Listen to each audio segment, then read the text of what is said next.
from 2 Plus Stuff. We're just hanging out here, getting ourselves set up. I have with me some awesome guests. I have Greg with Cranky Old Wargamer to the left, and then Jack with Rerolling Ones, who is constantly fiddling with his camera that he just dropped and threw us into the wall. Hey, it's me. I'm Jack. And it's Cranky Old Gamer, not Cranky Old Wargamer. Oh, sorry. Yeah. I'm sorry. Totally got that. Good. Yep. All good. Yep. Okay, so let me go ahead and move to the downward cam over here. Let me turn my light on. And we'll get to painting. So on the table, as you haven't seen my post on Instagram today, I am painting up some Wildwood Rangers. Weirdly, 19 of them for Jack. Hey, why don't you tell all the people the nice stuff I did for you, so it's not just like, oh, Jack is an abusive relationship. Oh yeah, so Jack often tells me like no one will love me like he does. You know, it's an abusive cycle. Dude, you better never leave me.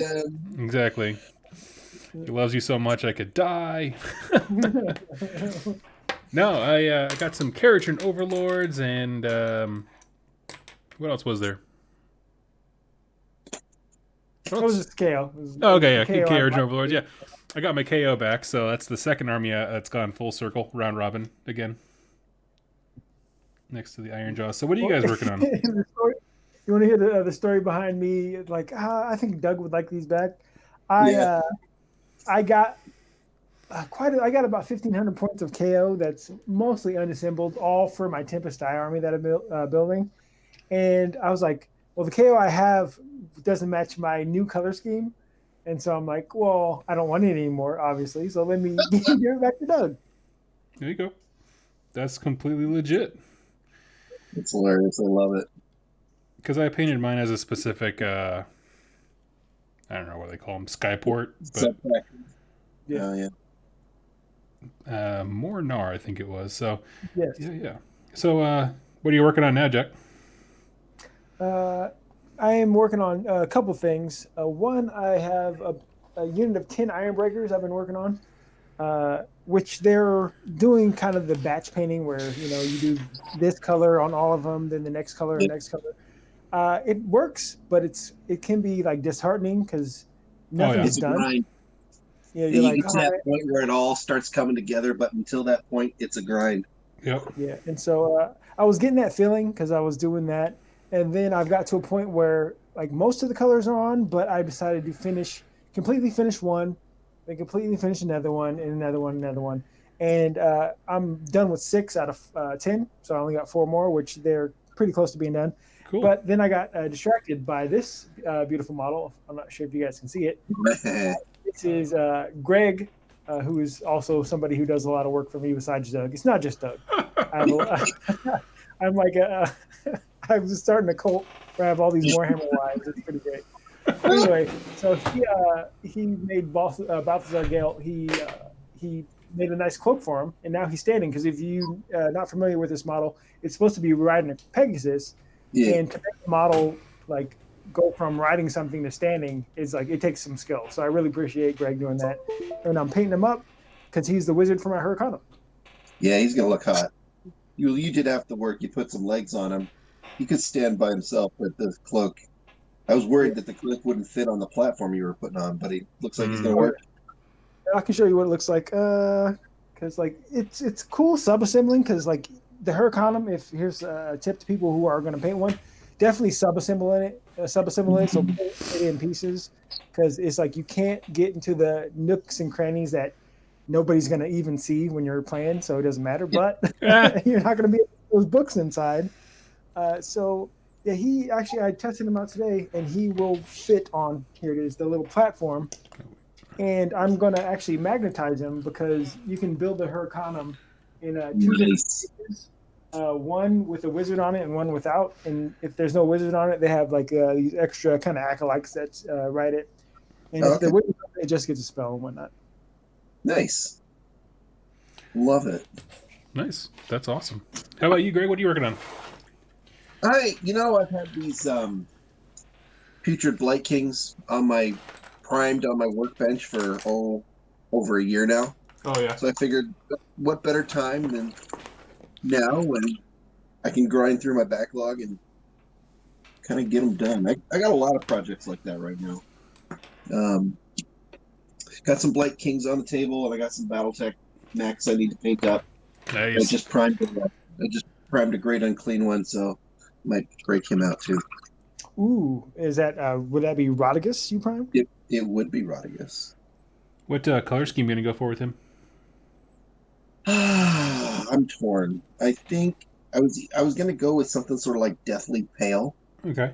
or like a wild purple sort of crazy magical putrid purple thing, but I can't really decide what I want to do. Fair Maybe a little of both. I've never seen a purple Rodigus. That's true. You don't see a whole lot of that. Not a ton. Okay, we're on. Let's see. How about you? What are you working on? Me? Yeah. Oh, I'm doing the Wildwood Rangers for Jack. Oh, that's right. I forgot. You know, if you switch it up, Greg, we can all be painting for something for Jack right now. Yeah, It'd be exactly. pretty, Well, it's not like I don't have a backlog. Let's put it that way. Yeah. So, sorry, I put that guy down. Okay, so with everything going on in the world, we missed some news that we thought would be cool to talk about. I don't think did the guys at Rerolling Ones or Cranky Old Gamer, did you guys do like reviews of the what do they call Lumineth yet? no, you do not. Okay, well this will be the definitive review. You speak for Mark and Brent now. Yeah, definitely, as usual. Yeah. Oh, shots fired. So what do we think of them, guys? What do you think? We'll start with Jack. What do you think of Lumineth Realm-lords from what we've seen? You know, it's interesting. I've heard multiple people say that it's a 9-2 army. I forget there's a phrase for that, but you either think it's a 9 or you think it's a 2, and I don't think that's true at all. Like for someone like me, I think they look cool, but I've never been a huge fan of like the high elf aesthetic. But I'm glad that's out there for people to play, and I'm glad it exists. But I don't know if I would ever pick it up. Even if the rules were crazy, like I've never been a rule chaser guy. Like, ooh, this is a good mechanic. I'm going to play this army. I kind of look at the army. Ooh, I like it. I want to play it. I think the mountain cattle are great. The battle cattle, the Techless Longhorns, all their little nicknames for them. I think they look cool. The only thing that was a head scratcher to me was the hammerers with they have their normal helmet, the high elf kind of pointy helmet. But then they put a helmet on top of that helmet, and then that was where I wasn't a fan of that. Dog, I heard you like helmets. Exactly. Yeah. Hit my helmet, definitely. But yeah, I thought that was it's very, this is a fantasy game, and so you can't be like, there's steampunk dwarves who fly in skyboats. I'm not going to get mad at a weird helmet, but just. Hopefully they have giant doors in the homes they live in or something like that, because it seems like it'd get in the way of fighting even. But that's like the 1990s Nagash helmet, right? Yeah, that's like a core part of the Warhammer history is big hats that don't make sense. Yeah, that is true. And people like to get mad at these elves but not get upset with, for instance, the Phoenix Guard elves, the helmets. Those helmets are ridiculous. Oh yeah. Like if you go to Rerolling One's Mark's Televided Instagram, he just finished like painted up I think 60 of them so far. Oh, they're gorgeous. And they're gorgeous. But their helmets don't make sense like these, but they make more sense than the bull helmets. But they all don't make any sense. Yeah. Right on. Okay. Yeah. Cool. What do you think of the cavalry and the more basic traditional fantasy stuff? Do you dig it? Oh yeah, I thought they looked great. The only things where I'm like, okay, where I would have went a different direction, but I'm not a sculptor, and I'm just happy. I'm definitely a positive person usually in life, and so.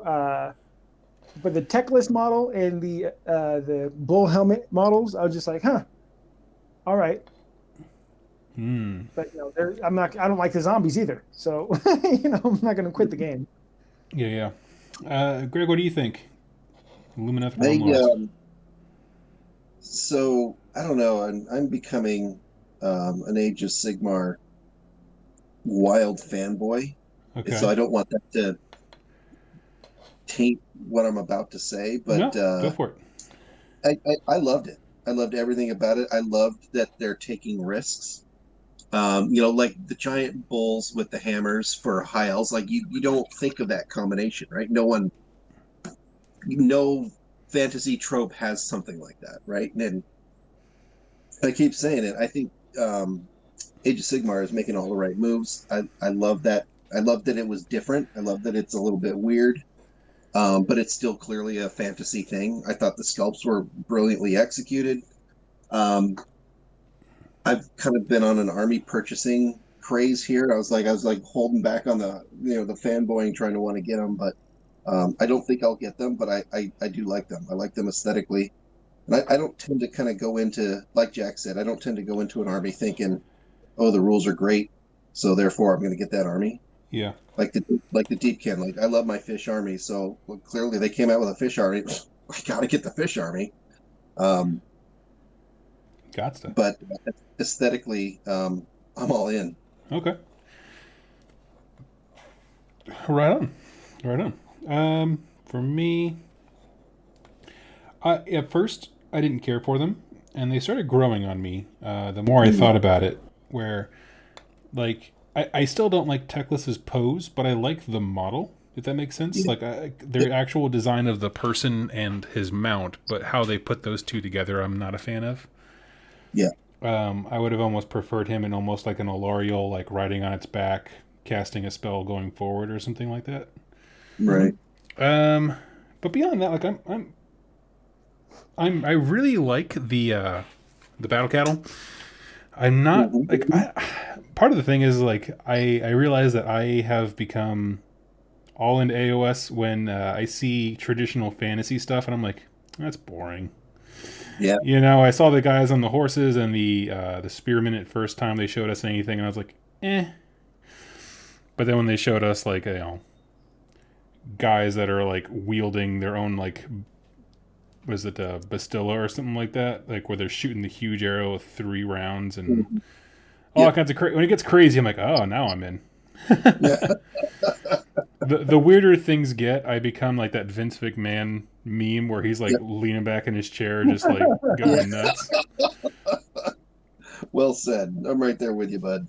So And, you mentioned something, Greg, about like they are trying to make their own like original IPs now. That's one of the whole original things behind AOS. They had to create something that is uniquely them.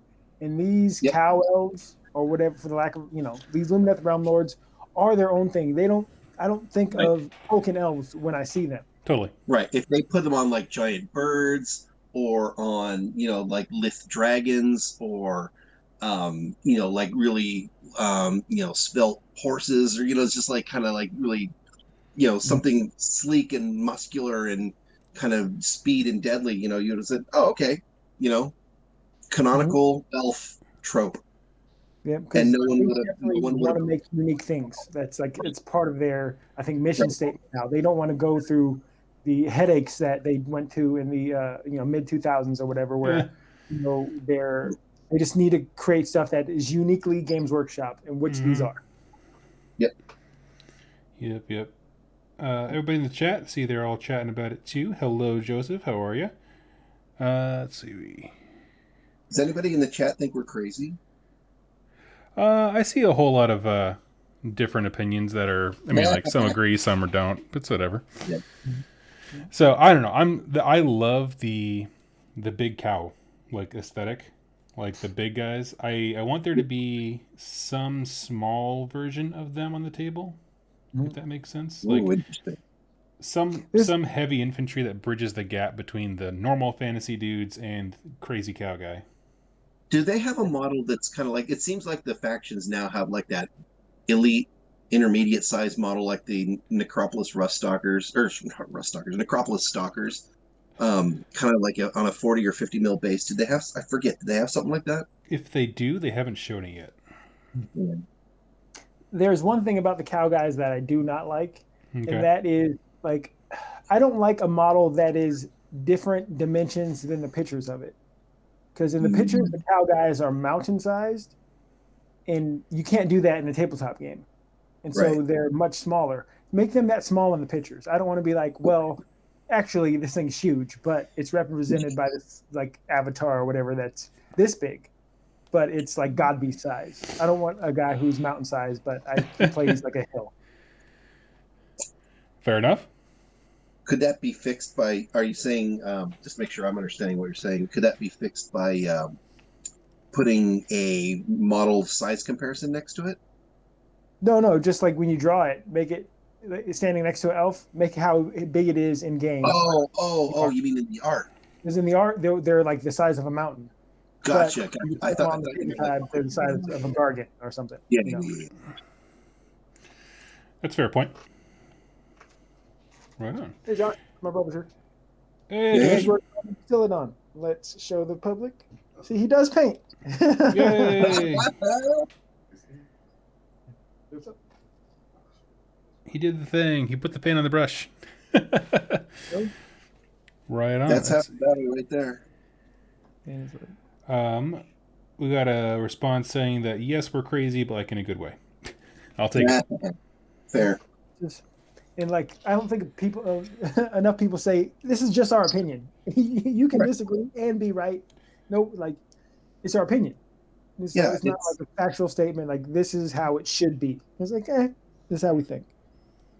No, we're three gangbuster YouTubers, man. I mean, this is peak truth right here. I feel like the Mandalorian right now. This is the way. This is I still have yet to see broken it. And awful. That's what everything is. Oh man. Right on. All right. So, to answer your question I missed in the chat, I don't plan on buying them. Not at all. Not really. Actually, so I had Seraphon. I had that Seraphon lot we talked about, and I'm going through a rough patch, like most of the people in the world right now, where I was just like, I am demotivated, kind of down, don't want to deal with a whole project. It feels very overwhelming, and so I traded those off to Greg here in exchange for some Necromunda stuff, and I feel good about it. Good. Yeah. Built the Sump Croc and what is he, like Gore Halfhorn or something like that? Some mercenary BA badass who's just like all decked out with guns. Yeah, I feel good that those have been sitting in my to-do list for over a year. Yeah. Like, okay, I got them from Adepticon last year. Like, okay, well. Oh, really? Yeah. Oh, that's awesome. It's like I've been a gung-ho Age of Sigmar. I tried out Underworlds, I tried out Warcry just to try them out, and now I'm actually interested in branching out. Yes. One Necromunda, I have a Necromunda gang. I still need to put together, but it'll happen. And so I've been trying to get my kids. I have an 11-year-old and a 13-year-old son into Age of Sigmar, but they're just not really interested. But my oldest son, one of his best friends plays 40K. And now play 40K, and like I will play 40K. I'm like, okay, I'm in. Let's do it. Let's have a and so I'm excited to play some 40K with him. Nice. Because I think it was one of those things where it had to be his idea. Where like now, before he was like doing something like a dad thing. Yeah. But now, since his friend plays it, he thinks it's like something he wants to get into. So I'm like, hey, there we go. Oh, this is a cool young people thing. You're like, oh. Yeah, I'm gonna. What's the cheesiest thing? Iron Hands. I'm gonna go. I can't let my son be. Just steer into. If somebody in the chat can tell me what's the cheesiest thing in 40K. I already have some Tau for a Kill Team gift I got. But what is cheesy that I can just stomp my son into the ground and the games aren't even close? Just please let me know. I haven't played 40K. I certainly have not played 40K 8th edition. But and I don't pay a whole lot of attention. But maybe I should just shut up because I think I've heard a few things, but I am certainly no expert on any of this, so I'm just going to keep my mouth shut. What? No, this is what we do. This is hot take time. This is us ignoring reality for a little bit. Tyranids are pretty strong in 8th. Tyranids, huh? Yeah, I don't tons of know. bodies. I mean, I like Jack needs more models to paint, or for us to paint for Jack, but Oh, pew pew pew. It's the truth. So many shots fired. no, but it's they are good. I know that Gene Stealer Cult is super good if you can get the movement down. Like they have a really high ceiling for skill. Um, Well, I don't want to play them then. yeah, yeah, exactly. Yeah, you want a button win army. Point and click, yeah. Astra Militarim's good. Imperial Guard. Okay. Are Space Marines good nowadays? Space Marines are great. They're in a good place. They got nerfed, but they're still good. Well, I remember in 7th, Eldar were just the hotness. They've been denied love for years and years, and like everyone hated them. And then 7th came out. The Codex, I think, in 7th came out. Might have been 6th. I think it was 7th. And they were just ridiculously good. Yep. Mm-hmm. I remember that the scatter lasers on jet bikes. Yeah, yep. The scatter laser jet bikes and the Wraith Knight. Mm-hmm. Okay. Bruce Callan said that Iron Hands, excuse me, got a huge nerf in the latest FAQ. Okay, it's not. They're off the list. Yep. But I mean, like Ultramarines are still really good. What else? I like that because I do like Primarchs. Like that's the thing I think is the coolest. Like I wish they had more. They have the 2 for Chaos and the 1 for the Imperium. And Yep. so if I did play Space Marines, it would be Ultramarines, but I would do the thing where I would paint my Marines my own color so they can be anything, kind of like my Stormcast. So you're not my guys are Space Wolves. Oh, Space Wolves is one you kind of have to play because they all have fangs and whatnot. But Yeah, that's kind of a jam. like Salamanders or something where like, I can be this, or whatever I want to play. Right. Without making your opponent kind of do a little, but they're painted like Ultramarines, but you're playing them as this. It's kind of. Yep. I did that when I played. I made my own chapter. I can't even remember what it was. We got a suggestion. You want Ultramarine Interceptors? Yeah, I think there's a lot of synergy with their big old guns. Okay, Ultramarine Interceptor. All right.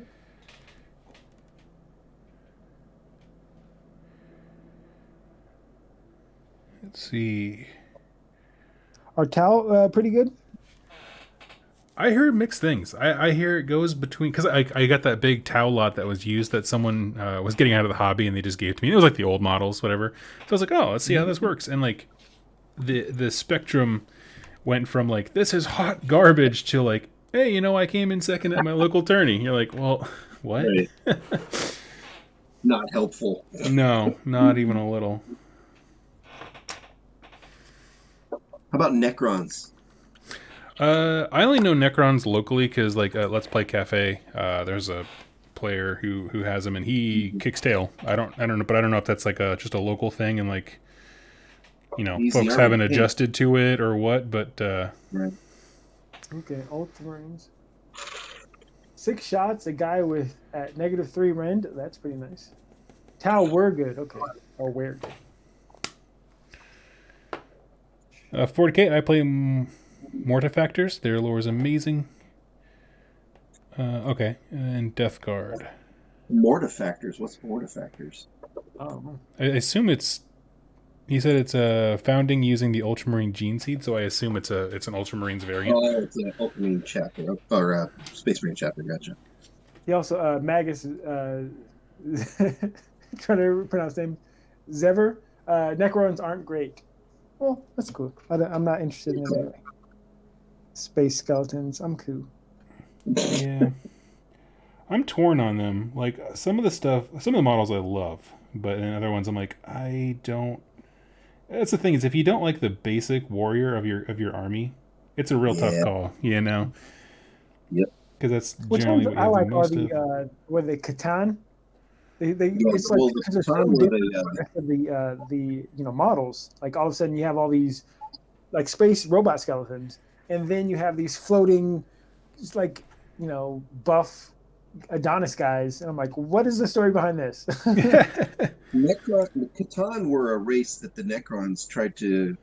My lore's a little rusty on 40k, so bear with me. But That's okay. the Catan were a race that the Necrons were humanoids before they became robot bodies, but the Catan were a race that they wanted to sort of steal secrets from.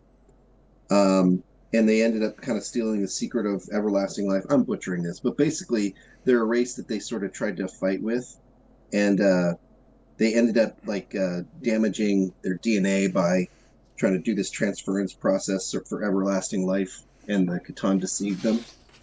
And then the Necrons went on this rampage and wiped them all out. That's what I remember. Okay. Well, if that has been changed in the lore, somebody will tell us. I'm sure they will. My recollection was that the Necron race, before they became robots, was fighting against a race called the Old Ones, and completely unrelated to that, they discovered a energy based species. I guess it was kind of like hovering around a sun. Somehow they communicated with it, and it basically promised them the secret of eternal life because their lives were very, very short. Right. And so that process of transference is what made them mechanical in nature. And then but their souls were kind of lost somehow. Yeah, the Catan, they didn't realize it was a treachery because the Catan were actually eating their souls, like the energy off of it. Yeah. So it wasn't just like a straight change, but yeah, but you get the broad strokes. You know, they're robots now. Sporadicus is saying the Catan enslaved Necrons by convincing them to do the body switch to fight against Eldar and the Old Ones. Cool. That's right. I The remember Necrons, that. Yeah. then turned on the Catan and enslaved them back. Oh, it's like kind of like Haiti. Wait, what? Haiti, like the Haitians were slaves, and then they. Oh, I thought you meant like the like in Greek god like Hades, and I was like, what the hell are you talking about? That's pretty cool. Okay. Like I'm trying to think. There's so many armies in 40K, but it's just. There really are. This is kind of the analysis paralysis or paralysis analysis. Anyway, like someone getting into AOS, you're like, okay, what do you like? Well, I like high armor saves and something that does a lot of damage. So I guess Space Marines, right? Mm-hmm. Maybe. If you build them that way, and then people give you those unhelpful answers, like, well, I mean, anything can kind of do anything. You're like, no, help me. But also, I have a ton of chaos. Oh, I do love Slanesh. And so I do like Slanesh. You can play demons. Yep, you already have demons. That's true. You've already done that for Marines, right? Because that's like they might get that Primarch Fulgrim. I looked into that, and that would be sweet. Well, you know, Jack, if you're into Primarchs, you could always play Horus Heresy. That's true. That's where all the Primarchs are. That's right. Yeah, I have the 40K Demon book actually, because I did think about this before, and but it's just weird to me how like it's just soup, and where I'm used to like they're keep them quarantined and separated. Yep. The demons don't mix. But in 40K, it's just like, hey, whatever. You want a little bit of Slanesh, a little bit of corn, a little bit of this, whatever. Right. Yeah, I struggle with that too. I've heard from some current 40K players that that's sort of one of the things that they're struggling with. Like, if you have an army of the Imperium, like, you can take the best. And again, I don't know this because I haven't played it, but the thing is, like, you can take an Imperial Knight with a Primarch and, like, the most elite Space Marine unit and, like, jumble a bunch of Imperial units together that maybe don't make a lot of sense, but they did a lot to curb that. Yeah. So like, it's kind of like the way allegiances work. Everybody has to have a keyword in common, but it cannot be Imperium, Chaos. There's Tyrannid. There's some other one, but yeah. So basically, they're kind of like reining it in because that first year, you're right, it was crazy. There was like 16 flyers going off, shooting, emptying the payload, and then all of a sudden, like, Reboot Gilliman's punching people in the face, and you can't shoot him because you have to shoot the jet. Right. It's so weird. Because I guess that does make sense, because in AOS, you can take a Khorne Slanesh army. It'd just be Grand Alliance Chaos. Yep. So I guess there's more Grand Alliance stuff. There is. I feel like there's a lot less character when you choose an allegiance in 40k, for lack of a better term. Like when you choose Nurgle, you're like, oh yeah, in AOS this is amazing. You know what I mean? You get your cool little summoning thing. It's like totally unique mechanic, and Your wheel. yeah, you get your wheel and all kind of stuff. Whereas in 40k, if you choose Nurgle, that's a completely legitimate choice, and you get demons and you get Chaos Space Marines, but like it just comes down to like having tactics cards that or stratagems, I think is their word for it. But it doesn't feel like it changes the game. Was my experience when I played Tzeentch. When was that? Huh? When did you play Tzeentch in 40k? When I had Tzeentch in AOS, which is like 2 years ago. Yeah, it was coming up. Yeah, probably over 2 years ago. It was the only army that didn't end up on the channel. Like he had it so fast. Part of it ended up on the Path of Glory, but he bought it, painted it up, and got rid of it before. We didn't miss it once, but it was like Tzeentch at the time was. Is that the Tzeentch that I have? No, it didn't end up with you. But it's Tzeentch is definitely for casual games. It's hard to play Tzeentch lightly. Yeah.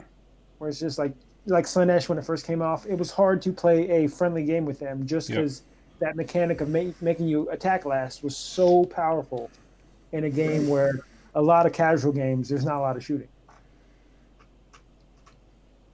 Yep. Totally agree. Yeah, it was not fun at the time, and I should have held on to them longer for sure, but yeah. That's why I love the Demon armies, because like, look, I can play it in AOS, I can play it in Horus Heresy, I can play it in 40k if I ever want to play a game of 40k. Very versatile. Now you got Warcry and I think that's it. I was going to say Necromunda, but huh? Did you ever play War Machine or Hordes, Greg? I did. How was that?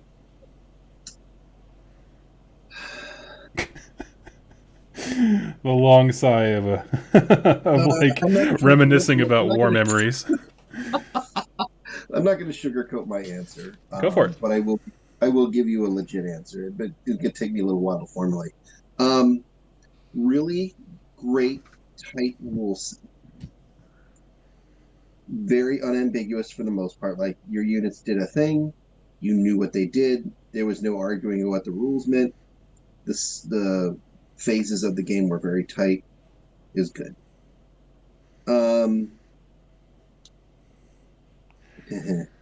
It tended to sort of there was definitely a power curve thing going on where it kind of tended to attract a certain type of gamer, and there's nothing wrong with that. But it was sort of magic in terms of like, it tended that there was like these wombo combos that you could come up with, and you needed to know your army inside and out. Not only did you need to know your army, you needed to know all the opponent's armies in order to have anything close to a good play experience. And like, look, I'm not a spring chicken. I can barely remember the armies that I play, like, and I've got no prayer of remembering what your army does. So it's like, look, I appreciated the tightness of the rule set. I appreciated the game mechanics a lot. It just ended up kind of not being for me because I just can't. I'm just not going to play the arms race, Did you run into the same problem, Doug? Yeah, pretty much. It is a game that really does favor whoever knows more about the hobby as a whole versus like,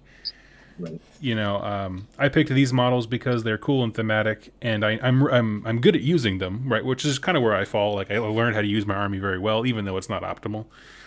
That doesn't fly super well when everything is so combo heavy. Like, in AOS we have command abilities, and you're stacking, effects there, and that's fine. And then 40k is like all the heroes have an aura that give a special bonus to nearby stuff.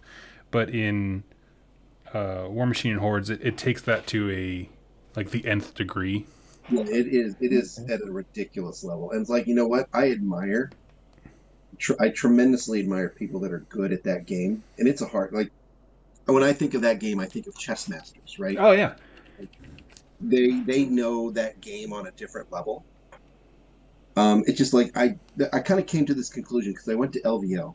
The first time I played at an event was LVO and a War Machine tournament. Never been in a tournament before. Oh, Never that was been your in first an event before. tournament? Wow. that's a And so I went there to play War Machine, and it's not like I hadn't played games, but it was all with my local friends. Like right. I against a friend who was really, really good at wargaming in general, and I was probably as prepared as I probably could have been. But it was just one of those things where it's like, you know what? I just don't want to dedicate my life to learning. Like, you dedicate your life to get good at chess, right? I didn't want to dedicate my life to get good at War Machine, and Yep. no slide on it. Just like, not for me. Yep. Well, I can. It sounds like you guys. It's the difference between competitive and casual play, because like when the stuff you guys are talking about is just like Mike Hammond in the chat will contest. That's just competitive play. Yep. Like when you go to a tournament. Partially. I think it's partially. I think it's also the depth of the rule set. Like AOS, Okay. I don't think I'd mind playing AOS competitively because there's not as much cognitive load on me. I don't have to remember quite as much stuff. Like with War Machine, it's just the amount of stuff that you've got to remember. It's just like I can't do it. Well, because not only does they use cards as well in War Machine Hordes, so every card will have like the unit name and its stats, and it's relevant, unique rules, kind of like AOS has. It has all the rules written there. But then there also is this whole list of universal special rules, and you have to like on the fly put those together, and it's just it turns out to be a lot. No, I understand what you're saying though, Jack. Like it is a unabashedly competitive focused game. It is. And like I said, Your first tournament was LVO. I know. it really was. A War Machine. We'll do a local one first. Get your feet wet. I know, right? And I got my teeth kicked in hard. I won one game. Yeah, there we go. No, did I? Oh, I didn't. Oh, you got the wooden spoon? Oh, Yeah. I don't remember. It was maybe that was traumatic or something, but funny about like competitive play. My first tournament I went to, I won, and so I was like, "This is easy. This is what people know. I'm great." I've been to many like Horus Heresy events and whatnot, and I don't think I'm a very particularly good war gamer. I don't think I'm bad, but I'm certainly not like top tier great or anything like that. Won a lot of games, lost a lot of games at Horus Heresy. I've never been to an AOS tournament. I was looking forward to Adepticon, but next year. I'm gonna take you to one. Once the world gets back under its feet, we're gonna go to a tournament. You're gonna bring your Zeech. You're gonna get first place. Yeah.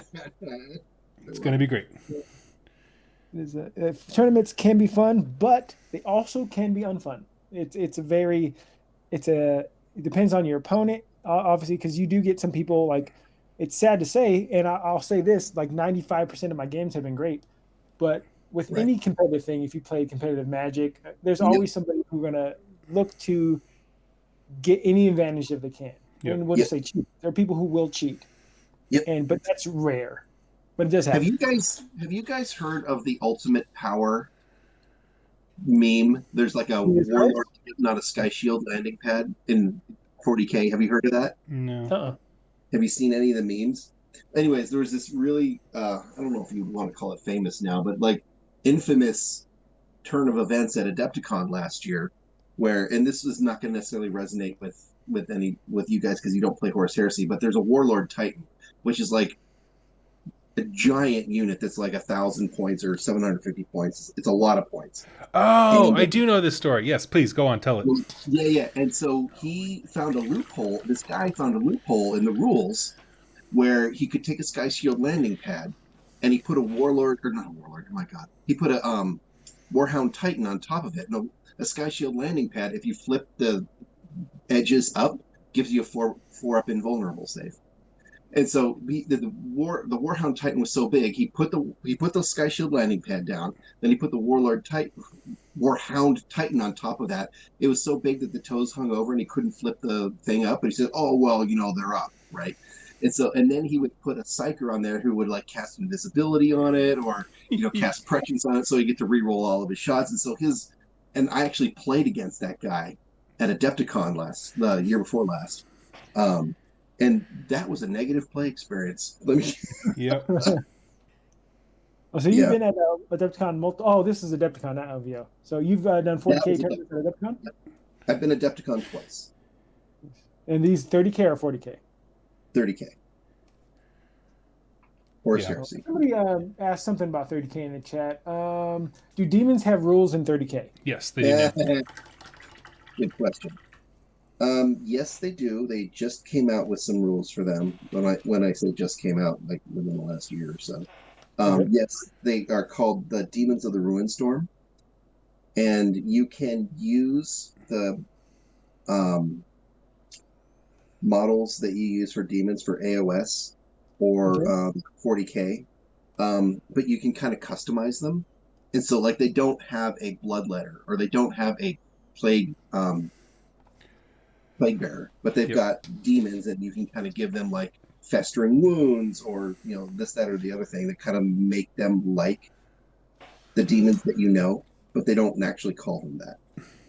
Okay. They've also got other demons that you can buy off the Forge World website that are called Demons of the Ruinstorm. And it's sort of like, these are like the proto demons. Yep. Okay. I think I've seen some of those really cool models before. They look rad. We got a question from Mike Hammond, who's a Northwest local. What's up to Mike? Question for the COG. Sorry about the subject change. In BattleTech, what sort of scenario do you run? My friends have just been playing first mech crippled loses, but it gets a bit grindy mid-game. Yep. Typically what my group does is we call it, and I think this is in the rules, but it's called... oh crap! Why am I completely blanking on this? I can't believe I'm blanking on it. Come on, Greg. You're a resident BattleTech expert. That's literally the reason I brought you on tonight. Pathetic. No, I'm just kidding. Forced withdrawal. Forced withdrawal. So the concept there is that if you've got a battle mech, so battle mechs are very prized possessions of the house or the mercenary company or the baron or the lord that owns them, and so they are assets to be protected. And so sometimes in the BattleTech universe, they would go to a point where like, hey, if your battle mech is damaged badly enough, I'm just going to kind of retreat from the battles, like kind of like knightly honor. I'm just going to back off. You win. And so the rules for that is called forced withdrawal. And so like I think if two armor locations are completely penetrated and you're going to internal structure, then you can continue fighting, but you're supposed to start withdrawing off the map. And so if you get one or two battle mechs that are in forced withdrawal, then you can say that the other player. That's typically what we do, just so that you're not trying to grind down to every last armor bubble. Because BattleTech can go, if you've got big mechs, that game can go for a long time. Oh really? Oh yeah. How long does a normal game take, like, if you're not doing the grindy version?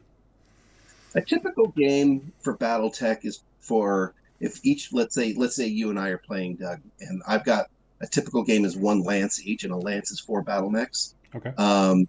And if you're doing medium to heavy mechs, like a good mix of medium to heavy mechs, it's probably going to take you a good solid 2 to 3, maybe even 4 hours.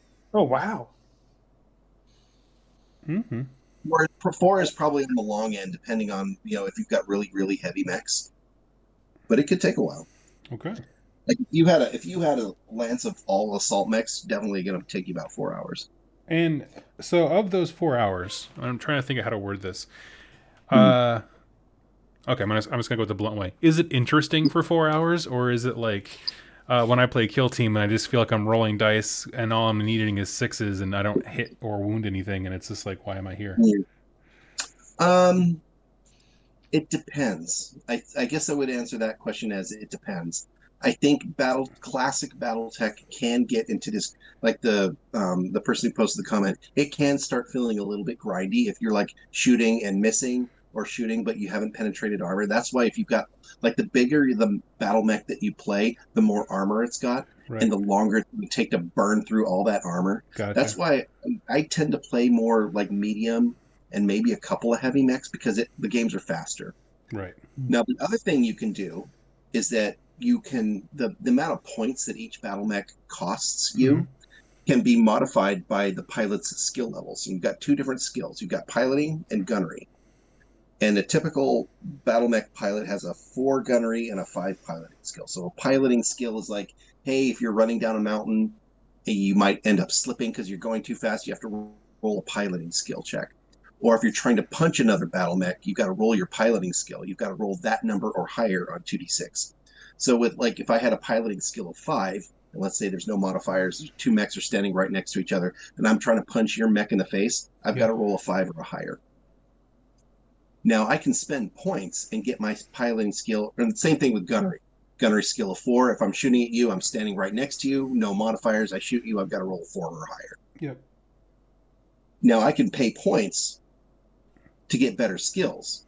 Like I can pay points to get my skill of 2 or 1. Like I have to roll 1 or higher on 2d6 to hit you. Now, obviously, there's modifiers. Like if you're running and you're really far away, you add modifiers to that to hit you. But modifying your skills makes the game go much faster, and that's typically what my gaming group does. We tend to play with mechs that are 3-4, 3 gunnery, 4 piloting, and so the hits, you start hitting a lot more. Yes. Even one number change can change the dice math on that pretty dramatically. Is it d6s? Yeah, 2d6. So you mentioned the pilot skill. Is this game kind of like X-Wing, where you have to have you can have different pilot cards for different ships when you kind of build them? Like Skywalker has this ability. Is it like that? Yeah, they've introduced that, and honestly, that exists. I don't know how it works because I've never played that way. But in the newest box set, A Game of Armored Combat, they do have pilot cards, and they do have different things. I don't know what they do though. Okay. I should break those out. I haven't actually looked at that. We got a couple things in the chat. Let me scroll up. What's up, Jack? How are you? I'm doing. What's up, dude? What's up, Hugh? I'm doing good. That was not a question for everybody. I shouldn't have read that one out. Okay. What else do we have? Someone's going to help me pick a 40k army. I appreciate that, Magus. But there was another thing.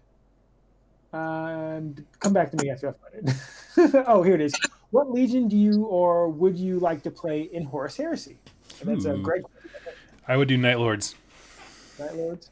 I actually own 3 armies in Horus Heresy. Well, 4 if you count one in boxes. One of them is Word Bearers. So I love the Word Bearers because they're the jerks that started the whole thing. Yep. They're the legion that told Horus, hey, you know what? I'll bet you could grab power and be a better emperor. Oh, And they ran with it.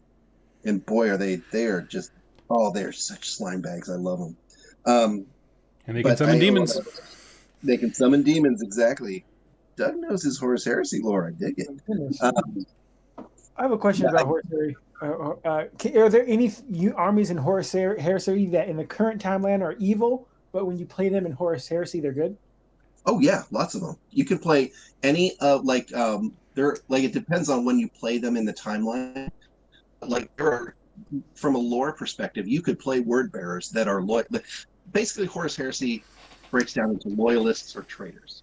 So the loyalists are the ones that are loyal to the Emperor, and they're considered the good guys. The traitors are the ones that say, hey, you know what, we can do a better job than the Emperor. We're going to follow Horus, and we're going to rebel against the Emperor. Any of those traitor legions did have members of their faction that stayed loyal to the Emperor. Mm-hmm. So any one of them could be played as a loyalist. Okay. And so I remember, because I follow the Independent Characters is a phenomenal podcast when they cover the Horus Heresy books. Yes. And they were telling stories about So what is it? It's not. Is it Iron Warriors who are the bad? Yes. Yeah. Okay. Iron. Yeah, that's right. Because Iron Hands are the good ones. Okay. So Iron Warriors, like, there's this whole ship of them who were like way out to the furthest reaches of space doing some campaign, and just kind of came back and like in the middle of a civil war, and like, what do you mean? Like, there's like they were good guys. Like, Exactly. what do you mean we're rebelling against the Emperor? That sounds crappy. Yeah. Like, wait a minute. We're gonna go check our facts. Yeah. Like you would have. Now, even the Ultramarines. Now, we might get some hate on this one. Even the Ultramarines, there were members of the Ultramarines faction that decided, well, the Emperor is not going to survive this. Yep. Let's go make a second founding and build up a new empire, because we don't think the Emperor is going to live through this. And oh boy, they caught some hell for that. Yeah, that was awesome. And like the Dark Angels, they started off like every other legion, loyal to the Emperor. They made a decision to go with the traitors originally, because they somehow they came to believe that the traitor side was right, but they realized the error of their ways, and they came back and started fighting for the loyalist side later on. And that's in the lore, like they're a stain upon their honor for all time that they're fighting against. What army was that? Dark Angels. Dark Angels. Oh, okay. I love the lore on Dark Angels. And then and I own 2 Mechanicum armies as well. Sweet. If you play Dark Angel, can you ally in different, like if you want to have Gilliman in your army, or could he only be in an Ultramarine army? Ooh, that's a good question. I don't know about Primarchs. In general, yes, there are allies. I don't know if you can ally just a Primarch. Usually, they've got this thing called a force organization chart, and it's a detachment. Like, you can have an allied detachment that's usually 1 HQ, headquarters unit, which is Robute Gilliman is, or Primarch is, and then you usually have to have like 1 or 2 troops choices. I forget, it's been a while. But you couldn't just ally in the Primarch. You'd have to take some of their troops as well. Yes. Yeah, everyone in the chat who's probably screaming the answers right now. We're just chatting. Yeah, we don't know. This is why I don't do 40K. I can't keep up with all this stuff. Yeah. I would have been playing 40K if they had an Azir app for 40K. Azir app it's wonderful. Like, can be annoying at first, like, because it can be buggy, like especially when they come out with new stuff. You know, it's a head scratcher. Like, why wasn't this like play tested, or you guys didn't have anybody trying to see if this worked before? And like, especially when you pay for it, like to build lists. But like, I lay in bed building lists and looking at war scrolls, and if they had that for 40K, I definitely would be into it more. Mm-hmm. Yeah, I mean, this is definitely a hobby that rewards you for having access to information. For sure. Well, and list building is like a big part of the hobby, right? Mm-hmm. They're like, it is a huge part. Like, this, especially in tournament play, it's like the first aspect of it. It's list building. Yep. Like, will your list can it answer all these questions? If not, you're gonna have some fun games, but you might be at the bottom table. Right. Yep. As we got Battlescribe. Battlescribe does work. It's just not. And careful with Battlescribe, though, right? I don't like the interface for Azir is easy. Yeah. Like, I've messed with Battlescribe, and it's just, I don't like the layout. It's not user friendly. It's kind of like Discord. Well, that's also a function of how the lists build, though. With Age of Sigmar, list building is like you take that unit. And that's another thing about War Machine, going back to War Machine, is like, look, there was no changing of the war gear or giving them the special swords. Like, you're taking Iron Fang Pikemen for the Khador, faction, and like, that's it. There's no add-ons. But with like 40K and Horus Heresy in 7th edition rules, like, you can give them a pistol, or you can change their armor, or you can give them extra weapons, or you can give them grenades, or there's just a list of things you can do to modify these things. Like, it makes it list building becomes very complicated. Yep. Or can. You can pay 10 extra points to give this guardsman a picture of his mom so he can remember her and, like, you know, reroll ones during bravery checks. You're being funny.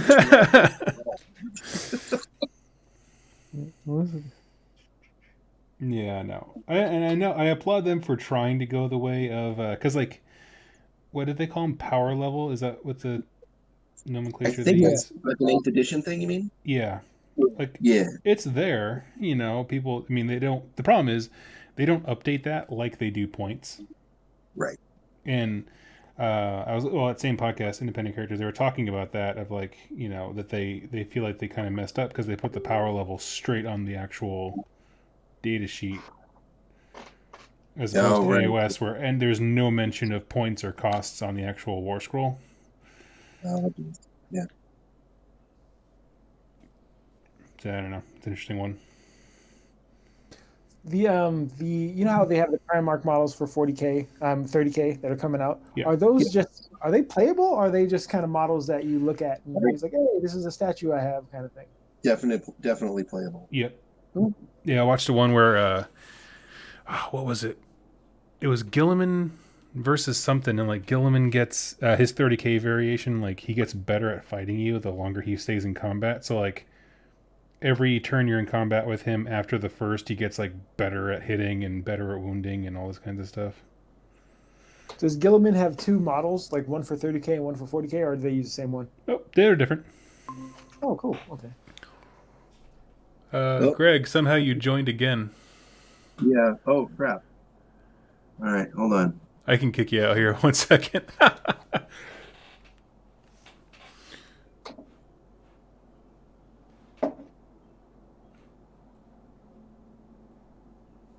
Somehow we got him stuck in the multiverse. Oh, there's still two of you. Don't worry about it. Yeah, I think that's one of those Google glitches. The other one will hang up on us, right? Let's hope. Oh, wait, there it goes. It went away.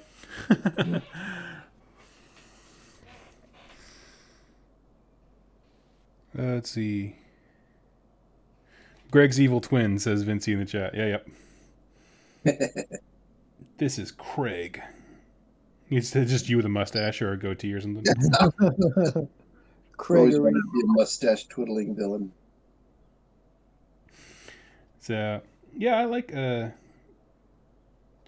40K. It's cool. I love the setting. Like, I love, like, the super grimness, and I think that's why I've been digging Necromunda so much, because it's the setting, but without some of the game elements in 40K that I'm not a fan of. What do you not to put you on the spot, but what are the game elements that you're not a fan of? In 40K? Yeah. I don't really like the whole detachment thing.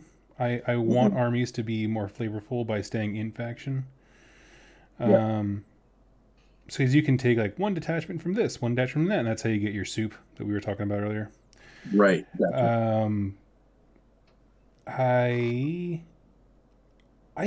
So it's only in 40K, but in 40K I miss templates. Yeah. Because when, like, a huge mortar goes off for Imperial Guard, it just, having it say, like, does D6 hits, it just doesn't feel the same as, like, there's something very visceral about that. I know, and I don't want it for AOS. Like, I don't want the flame template for a dragon breathing fire and like that. Like, I love the way it is here, but for some reason in 40K it just feels like it's missing something. One thing I do like about 40K, and I think I've maybe played two or three games, but small level. I like within an inch for close combat. It's the best, isn't it? It pretty much eliminates the pile and phage, which is the thing that takes the longest in AOS. Like, making sure it's easy to get wrong. Right. And if your units if a model is within an inch of a model that's within an inch of a model, so it's like you're pretty much getting all your guys attacking. So it's like you don't have to worry about base size and all these things. That's what I like. That's a great rule. Find that coming in for AOS. Nice.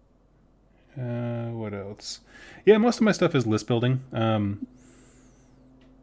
Like, my problems with it is just I feel like it's hard to find the information, and I don't really like the focus on stratagems, because I like in AOS how you start the game, your turn starts, you get a command point, and there's ways to get more command points, like buying one or battalions and that kind of stuff. But for the most part, your standard game is going to be one, right? Right. But in 40k, you build your list to get command points, but depending on how many of these battalions you take, or the force org charts, whatever they're called.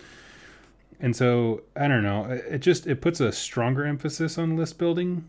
But then you start making decisions like, well, I need to have, like, I can only access my flavorful things, right? Your tactics and your abilities and that kind of stuff.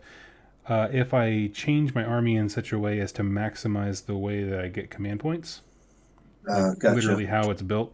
And I don't really care for that because it's like, well, it gets harder to build a straight narrative army, but still have the resources to play them in their fluffy narrative way. Yeah. With the exception of Tyranids. What was the list that you were going towards in the Seraphon that you recently got rid of? What were you building up, Doug? I mean, to say that I had a plan was very strong. I like Saurus. So that's kind of what I was angling for. I was looking. I really wanted to make a Coatls Claw list work. Yeah, and I don't know like what it would take to do that, but that was kind of my intention starting off. Okay. Have you looked into building a list yet, or you just kind of got stuff you're trying to see what you have, Greg? Well, that's a good question. I've got a lot of stuff now. I got to sit down and figure it out. I think I know that there's two ways to play them now: the Starborn or the don't tell me. Thank you. Part of me wants to play Starborn, but I'm like really fascinated with the Coalesced. Yeah, you are. All for fluffy reasons. Like I like the lizard men of like the reptilian kind of bestial sort of thing. And it's not that I don't like lizard men that are space magic. That I dig that too, but for some reason I like the ones that have been hanging out a lot and hanging out in the jungle, doing their thing.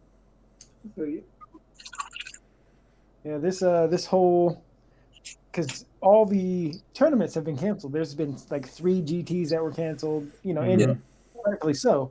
But it has really done it's my original list for 2020 tournament scene has gone through so many alterations because I'm just building. Oh, okay, what if I take this? Ooh, I can use this more than once. This stacks. Oh, I can have -3 win on this shot. Let me get another one of these.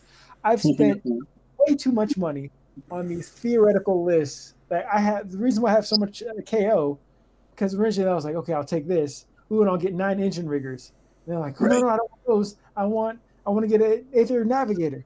Okay, now I can't have any more KO. So I'm like, oh, okay. Then I was like, I need 40 Iron Drakes.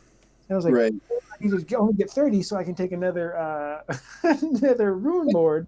And so I now have a Rune Lord on the way. And I'm just like, my wallet and just the amount of stuff I have. But because I also have the little bird on my shoulder or the devil on my shoulder saying, oh, it's for the channel. It's for the channel. I have just 4 more stacks of gray. I'm right there with you. It's like, look, I got to get through my Zinch, which I don't know how much more I got to do. I mean, I got to paint through a bunch of horrors, which is a little bit terrifying, but I can do it. The blues are easy. Blues are the easiest. Yeah, they really are. Kind of are. And then I've got, I got to get through the rest of my Zinch. Then I've got to get through my OBR, and then I've got to get through my Slave to Darkness. And then I got to get through some more Deepkin. I think I'm in a pretty good place with Deepkin. I don't think I've got a full 2,000 yet, but I'm close. Dang. Yeah, you do have quite a backlog. Holy smokes. And then we've got a ton of Seraphon now. I think Doug has the smallest backlog. Well, because he just got rid of a lot of stuff. Oh, well, yeah, I can't hold on to anything for more than a week. And I got to say, I have the most, followed by Brent, followed by Greg than Stu and Greg are both have about the same amount. Really? I mean, I guess I've never seen Shoes cause it a shame. Well, he has a whole Stormcast army that's just sitting in the box. Oh, Hmm. I forgot about the Stormcast that you gave me. He has 2,000 points of Gloomspite Gits, and he has I think he has 1 or 2 40k armies. Does he? I only know that he has the kill team stuff, but that's not an Well, army. he's got an AdMech army for sure. Yeah, AdMech. That's the But I thought he sold those. I don't know. Maybe he didn't. I don't know. What's the people who protect the Emperor? I think he has those. Oh, custodes. He does have a custode army. That's right. Yeah. Does he? Yeah, it's impressive too. That's right. I think I remember him saying something about that. I mean, Brent has a lot. What is What is all, on it? all I kind of know that Brent has is the Night Haunt. What else does he have? He has Maw Tribes. He has KO. He has Seraphon. He has some OBR. Like Yeah. for Oh, that's right. the crawler, the catapult. I think, and he has Soul Blight as well. Oh, right. That's right. That makes sense. He should just paint go Grand Alliance Death and then just incorporate all the stuff he has. He might have a 2,000 point army. Yeah, Yeah, probably right. would. That'd be cool. So what I'm doing with this guy, see, he's if anybody's familiar with the Balthazar Gut model, he has a ball in his hand. And what I did was I cut that ball out and put another one from the Huracanum kit because I ended up losing his staff. So I replaced his staff with the staff that's in the Huracanum kit, which actually worked out well. The only problem is it's not that noticeable, but the hands are way bigger into this body. So he's another GW model who can't pick his nose just because his fingers.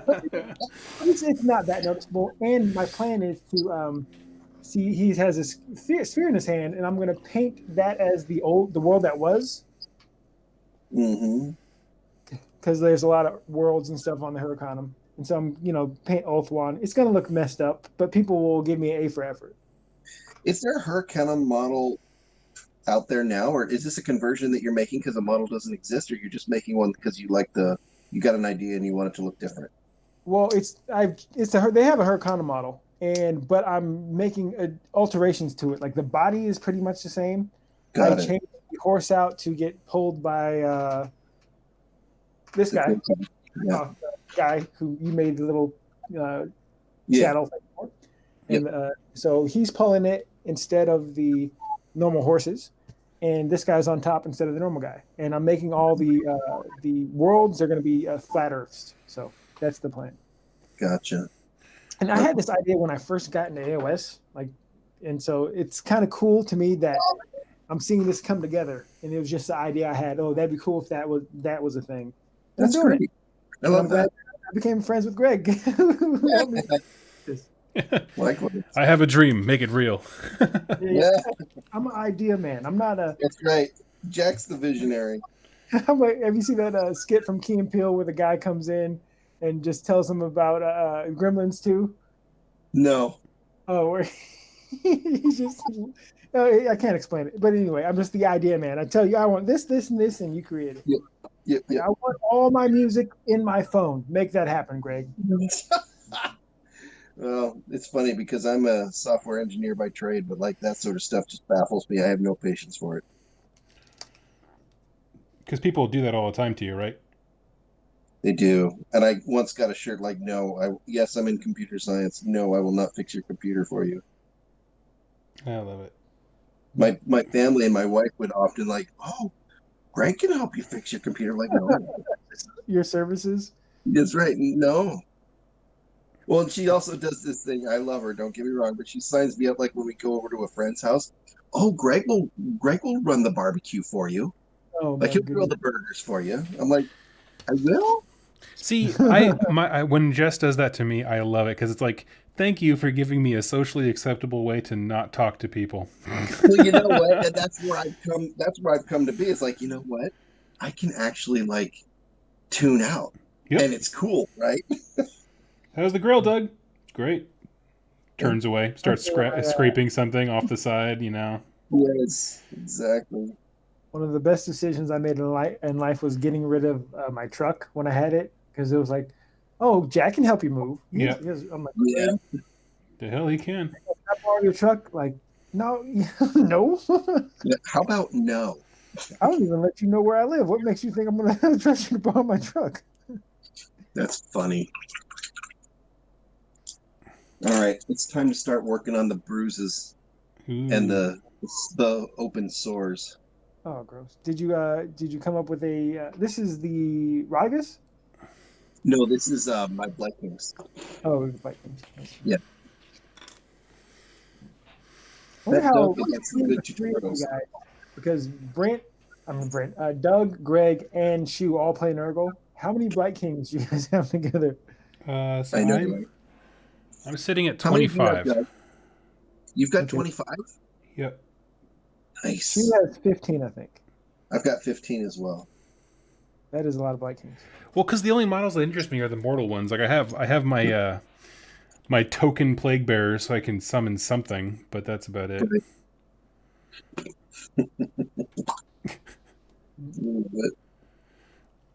Because I don't mind the plague bearers, and I also don't mind I like the great and clean one, but I don't like the plague drones, the demons on flies, because they don't sit in the saddle. There's always this weird gap between rider and mount. And then I guess the only other demon I really like is the Beast of Nurgle. I love the new Beast of Nurgle. But every time I look at them, people are like, please don't buy this. It's really bad. Hey, man, they told me not to buy long strikes, but I've never seen anybody play them. So Yeah. So, I don't know. I forgot how much I enjoy painting Nurgle. Isn't it great? I love it. So nasty. It's about to be glued as soon as I get those guys. There's that small element of like how it's kind of easy mode because you can make a mistake and people won't notice. Mm-hmm.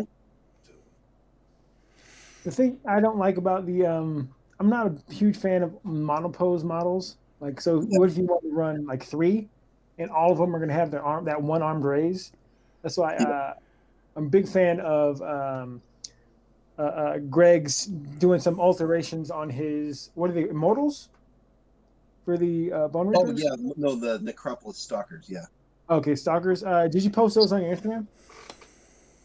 You know what? I don't know that I have. I should, but I Okay, did the same thing with these Blight Kings. Like, I'm right there with you, Jack. Like, I took some time to kind of do some minor conversions, Yeah, so they're not quite so slimy. if you notice my Balthazar Gel and my Jack Off, he is really, really good at green stuff. And so, just if you have, say you have, like he said, he has 15 Blight Kings, you're going to see, it's not a bad thing that you have same models. You can paint them different or whatever. But he's able to green stuff the arm into a different direction, and have this head looking over here. And so everything's unique. And like I like that because there's nobody else in the world with a guy that looks like that. Right. Even like that's why I kind of like custom paint schemes, because like I like it's the unique thing to me. Like all my guys are the Seahawks colors. Yep. No, I love that, and it's uniquely you too, right? It's not just unique like no one else has that, but it actually kind of speaks to who you are. Mm-hmm. I felt that way for the first 15 Blight Kings, and then by the end of it, I was like, I will Forget duct it. tape these motherfuckers together. I don't care. I want them done. I love it. Yeah, there's a point where like I still look at my Blood Reavers over here sitting on my shelf. I probably haven't played them in quite a while. Yep. I was holding off on Corn because we're doing this whole season thing for this year, but stuff happened. Yep. And I'm like, I spent such a long time on these models that are not good. They die super fast. I'm happy because I didn't paint 30 of them. Yep. And they are the cheapest battle line for Corn. So, hey, that's my battle line. There's 3 of them. That's my battle line, and I'm sticking to it. And never again. People are like, oh, yeah. sometimes I feel like I took a step back at in like skill, but no, I don't put as much time as I used to, and I'm fine with that. Yeah, me too. Me too. I 100% am like that. Like, I could spend way more time than I'm spending, but I don't want to. Yep. You know? 100%. Jack, I just threw a picture of your dudes. I think they're just about done. Oh my gosh. Oh my gosh. How come none of them are black? What's up, dog? Because you didn't give me a black one. That was your test model. Oh, it's all good. I got 10 more I'll paint up to integrate. Yep. All my armies are integrated.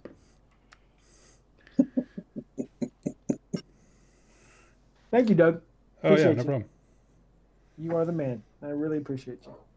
And they match my scheme perfectly. Do they have red masks?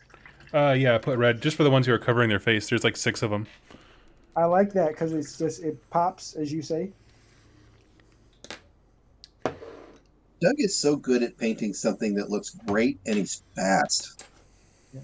I don't know how. I don't understand how you are so. What are you talking about? You paint faster than me. You cranked out like 4 armies this week. That is cool. First, that's bullcrap. Second, that's bullcrap. To reiterate, that is in fact bullcrap. In case I stuttered. Oh man, what to do next? Let's see. Well, next was going to be a metric ton of Necromunda stuff. Did I? What? Yeah. You got my Sump Croc. I mean, Escher. It's one of those things. Like, do you ever? Maybe you guys have done this with other armies, but like, you've just accrued enough of something that you're like, I have all the options available. This should be my default army. Yep. You know what I mean? But you weren't like intending it to be that way. You just kind of kept accruing stuff. Like, no, I've never done that. I've never, ever looks done that. looks at huge deep shelf. Yeah. So like, the point I'm at right now with the Escher is like I got them because like, oh yeah, I want these super cool like girls and I like the poison stuff and I like a lot about their army or their faction. I mean, but Yeah. somehow I ended up with like 50 of them in a game that I only need 8. And I'm like, well, because it would be stuff like, hey, I have this, and oh, hey, if you want that extra bit, you know what? For $5, just take this brew because they came in the first starter, and then I just, people are just like giving away because it's one of the less popular gangs. Doug, I feel personally attacked. And I just like, what the heck am I gonna do with 50 of these things? I only need 8. Doug, Stormcast was never supposed to be my army. Yeah. Oh, fair enough. Yeah. Really? I guess I'm a Stormcast player. Yep. Wow. You guys chat for a second. I'm gonna step away and get some models to build. Yeah. Let's talk about battle. What's that program that you had me download? Megamech. So if anybody's interested in playing, testing out BattleTech, it seems like just like a lot of people are playing the Tabletop Simulator right now, which I did a testing on that. I enjoyed it, but it's something Doug brought up. When he comes back, we'll talk about it. But I enjoy the aspect of AOS that is the community aspect, where you're off the table for somebody, and like at a tournament where there's multiple people there, and it's like that. That's the aspect I think, because I think the way Doug put it, like AOS isn't like a paragon of rules and mechanics for a game. It's not. It is definitely not the best game out there as far as it isn't. 100%. I have this, loyalty to GW and Warhammer that, since I was a kid. And there is that aspect of it where I'm like, I do like the setting. I do like all this stuff. And, but for Tabletop Simulator, and to play AOS is not the flawless game that is. No. No. Well, certainly not. You are buying into it's a flawed system, but part of it is the community. Part of it is the world building. Part of it is, just like that holdover from fantasy battles. I guess that's a community, right? Mm-hmm. Like-minded individuals. Yep, absolutely. Yeah, and the way I put it was, I don't know if Jack just said it, but I think that Age of Sigmar is a fantastic hobby. It's not a great game. like that those that's a two good way to things put it. are not the same. It's very easy to not have fun playing AOS Totally. for both people because you have to have this like conversation with your opponent sometimes where you're like, what kind of game are we trying to play here? Yeah. Because if you're not on the same level, like it's a high percentage chance that somebody's not going to enjoy themselves. And I play the game. The word I like point out is play. I'm here to play, have a good time. Go to tournaments. Grab a beer. Yep. Talk with your opponent. There's that aspect where, and sometimes it's not that when you're in the finals of a GT, or you're 4-0, you're playing somebody's 4-0, maybe you're like, but that's the mindset you're in. But for just hey, let's play this game, it can be, but I'll play it again. I enjoyed it, but it's not going to, and in the current climate of the world, hey, you play it. But if you know me on Discord, I'm not the best with technology these days, so there's a learning curve playing it. It's funny because I have not played an AOS game that hasn't been against. Doug, we haven't actually played a game yet, have we? I don't think so. We need to fix that. The only AOS I've played is against the Rerolling Ones crew people. And I think every game you played on the channel, right? Yep. Okay. Well, I did a pickup game with Shu at a hobby store a couple times. But that was to just, I expressed some interest to get into it, and he volunteered to kind of show me the ropes, and I'm really grateful. I had a fun time. I think a lot of it has to do with the people you play too, right? Being that you've traveled to tournaments before, I would love to be your competitive Sherpa to lead you. I would love to have you come over. I got a table here. Bring your Zinch. And do a game where it's not like not a practice game where it's like, all right, why did you do that? This would have been the play. Let's try that. Yep, I would love that. That'd be sweet.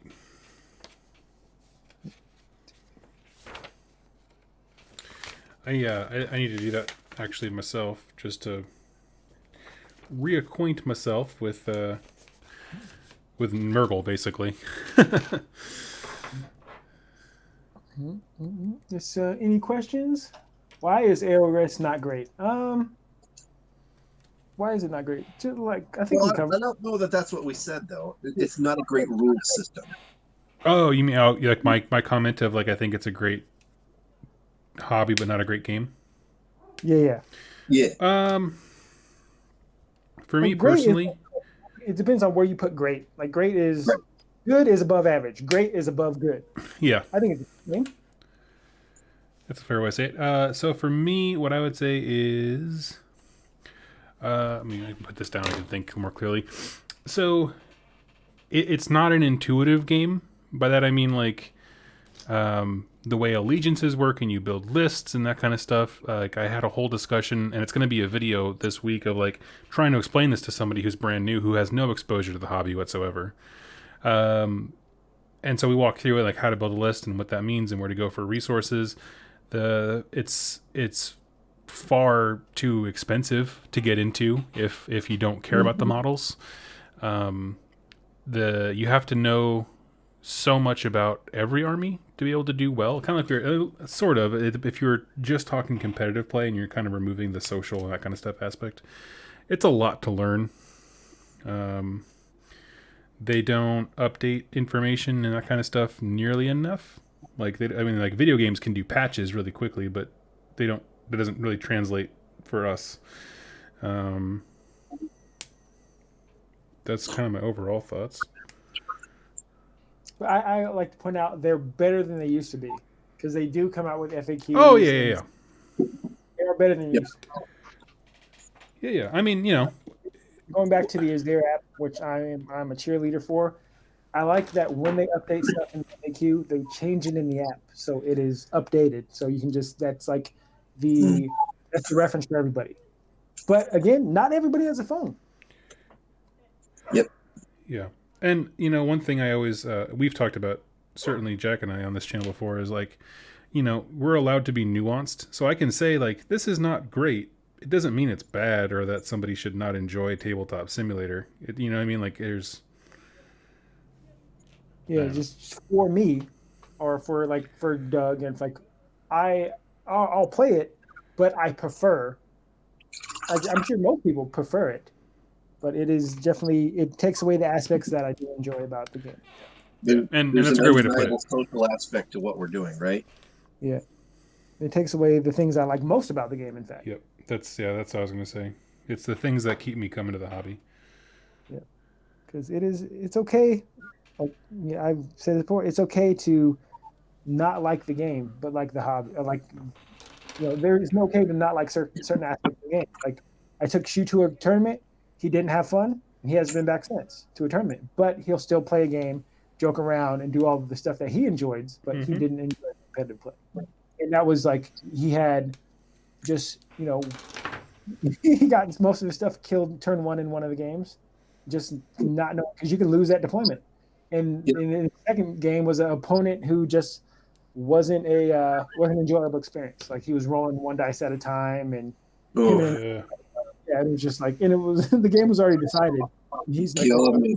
time. I never seen Shu get pissed off, but he looked at me. I'm like, oh, I didn't even know this was in you. Yeah. Yeah, I can see that. So, yeah, I don't know. It doesn't mean it's not good, and it doesn't mean anyone should stop enjoying Tabletop Simulator for sure. I would just rather play other video games. If I'm going to be sitting in front of a computer, it's like, I'll play Fallout or some. Mm-hmm. Well, I've been talking to my BattleTech buddies, and we're thinking, like, since we've got this COVID thing going on, I might record battles in Megamech as battle reports. Oh, sweet. And lore videos, right? And Lord, yes. I need to hear about the diamond sharks. What have they been doing? I know, right? I know. The only reason I'm not covering it is because I want you to do it, dude. So crap or get off the pot, yo. About He'd get have off 5 your videos ass. right now. I love it.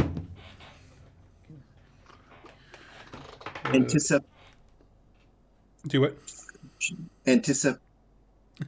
Oh, John Scott, thank you so much. He says, Doug, thanks for all the amazing content. Here's $10 going towards full time. Thank you so much, dude. Yeah. Oh, yeah. Give everybody who I'm like, I did it. I saw Doug's video. I'm like, oh, I felt, because I was been meaning to become a patron for a long time, even like, because I'm a fan of 2+ stuff. He helped me get into the hobby, and Right. so it's been cool to become his friend as well. And so I was like, I need to be a patron as well. So sign up if you haven't. If not, just tell me he's appreciated, because I appreciate you, Doug. Well, Yeah. thank you. Models. Agreed. So And very much. Doug is, for the folks that listen and don't know Doug like personally, he is as cool and as chill and as wonderful as he appears to be on the show. You guys are hyping me up too Doug, much. you can send me the check. Oh, yeah. Make Okay, I'll do that. Yep. Yeah. One thing about him in real life versus the show, he's way more savage in real life. That's true. He's this It is huge, cuddly teddy bear guy, and then he'll say something about your mom. You're like, "What? Where'd that come from?" I have no defense against that one. That one's true.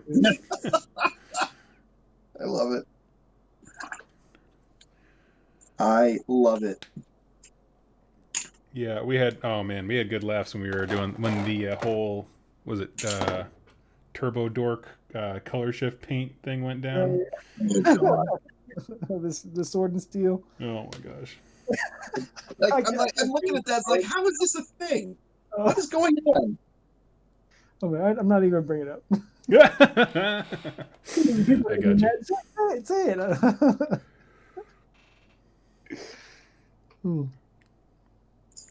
Internet never change. Real Talk Doug's starter box series. Really? That was the one that got you in? Interesting. I missed those, but yeah, I mean, you've covered everything. And there's some new ones you haven't talked about. Yeah, I need to do that. Actually, I was just thinking about that earlier today. I was like, oh, I totally spaced that there are all these new boxes. Yeah, when you do the skink one, tell everybody not to build the Arcosotech. Build the other one. Hot tech from Two Up Tough. It's weird because usually I'm a positive guy. I'm like every time so like this is unplayable, and I'm just like it got rules, don't it? Yep. And I won't say that the Arcosotech is unplayable because it's not. But one is way more optimal. It's not even close how optimal. There's a clear winner in that. In fact, it should be cheaper if you build that build on it. Oh, is it? Are they the same points? Yeah, it's the same points. Oh, I did not know that. Oh, that's not good. Oh, okay. What number is this? I think it's like 10 million. 10 million% believe Doug is the nicest guy ever, and that Jack is just trying to give the teddy bear a leather jacket to show how he's so bad.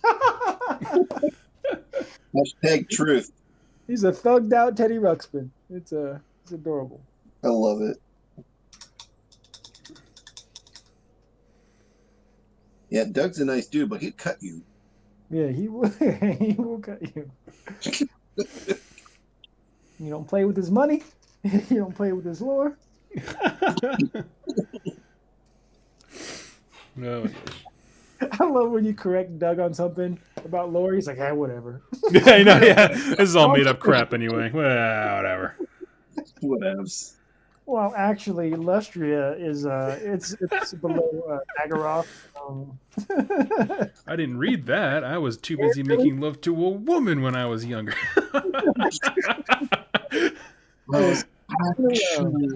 Nerds. Actually. Yeah, no. No, for the most part, I find it super helpful when people are like, so like one guy, this is a great example. Someone today corrected me on like this old like Neferata video I did forever ago. He's like, hey, if you read this book, you'll learn X, and it was really helpful because he's like giving me a specific thing, you know. I love those comments. And then there's the polar opposite, which was when I did Seraphon week. That same week, a Malign Portent story came out that had like the spawning pools instead of like star memories or whatever. And like my comment section went ballistic of people being like, "Do you even read this stuff? Obviously, this whole thing came out." I was like, "What are you talking about, man? It came out now. It's been 3 years of space lizards and memories." Let's sigh. Who's the guy who confronted you in public at a Games Workshop store? Yes, I remember that happening. I can't remember what it was about. You know, it was something to the effect that after he said something, he was like, "Oh, I guess I should start a lore channel." Yeah, so it was about, I made some mistake about Techless and Tyrion. I think I got their names swapped when I was chatting, like casually. And yeah, he scoffed. I was like, "Oh, I guess it's pretty easy to be a YouTuber. You don't have to know anything. You just have to talk." Okay, everyone. Like, oh, you found me out. Hey man, he had the balls to say it in public, into your face. Yep. You know what? I respect it. Also, unsubscribed. Oh, so good. I love it. People have always been like, the overwhelming majority of people have been amazing and very supportive, and I absolutely love it. But every once in a while, but the people who are bad actors, like the ones who are like kind of salty or bitter or, you know, just whatever, take the stuff too seriously. Like they're always so over the top that I can't get offended. I just have to laugh, you know. And there's niceness to that.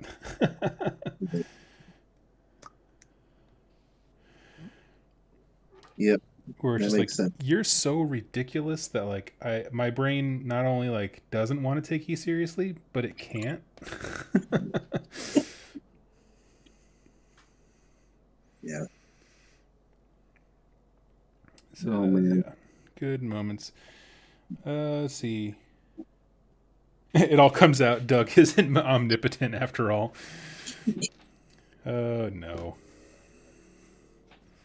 If only, then he could tell me what army to buy next. I could do that. I mean, it's not my money. I can tell you what army to buy next.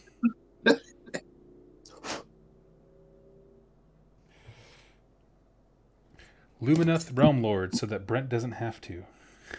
Oh, yes. Part of me is a little sad that Doug sold his Seraphon to Greg because now I'll never own him. Yeah. Oh my gosh. Don't be so sure. The one I regret the most is Doug's Beast of Chaos. He sold it for $1.50. That's And not true. Like, I'd have paid you $2 for that. Come Oh on, my man. gosh. Doug, you did not. I did not. No, I literally did not. This is the problem. Jack just kind of says stuff, and it's like, oh, everyone's mad at Doug. It was super cheap. Oh, that's the point I'm getting to. It was a. It might as well. See, I'm an engineer. I took you very literally. Little money. He sold his 2,000 points painted Beast of Chaos army with a Chimera. That was Yeah, dope. he was a nice guy. He was a nice guy. He's not as nice as me.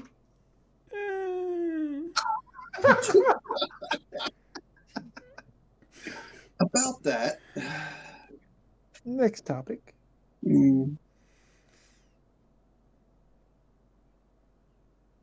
Question to the chat: How's are people getting through their backlogs, or are they or it's hard to focus on your backlog? How are people managing? Not to be too personal, but curious. No, yeah, I get that. I mean, for me personally, I've been struggling to focus on anything. If this lasts another 33 months, I think I can get through it all. That's it. Yeah. End of statement. Yes. Yep.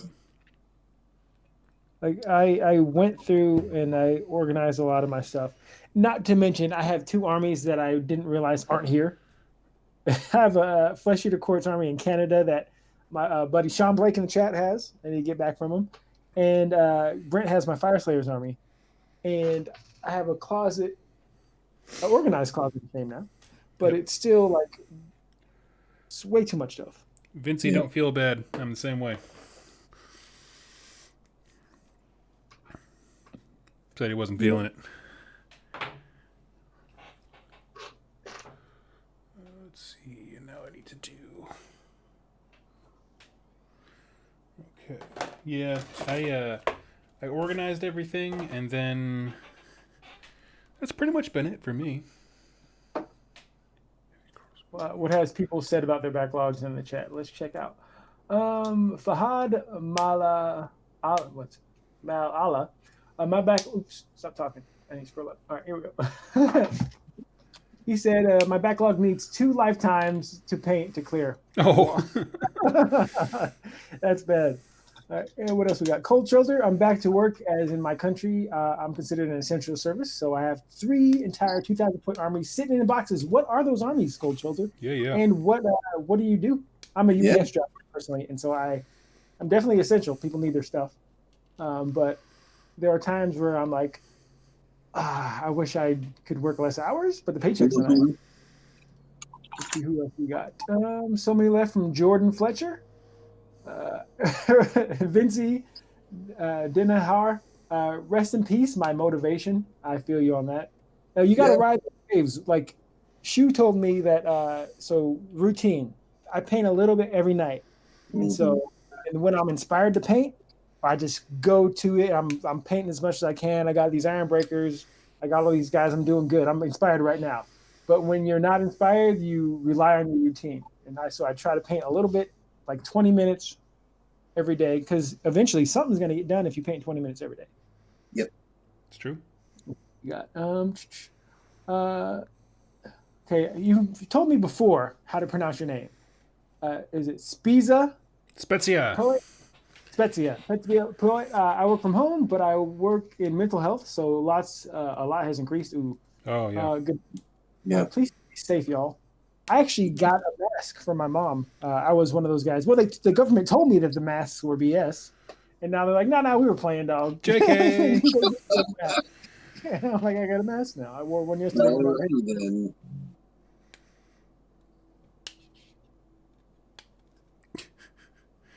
Okay, Oni, who I believe I follow on Twitter now. I finished assembling all my minis, and congratulations, by the way. And I'm getting them done slowly. I fill up the borders of my laptop and try to clear it off before bedtime every night. Ooh, how long does that take you? Of course, yeah. I don't have the big backlog. I just started up really before this whole thing started. Oh, okay. So are you new to the hobby, or are you just new to AOS? Or are you just Question. sensible with your money?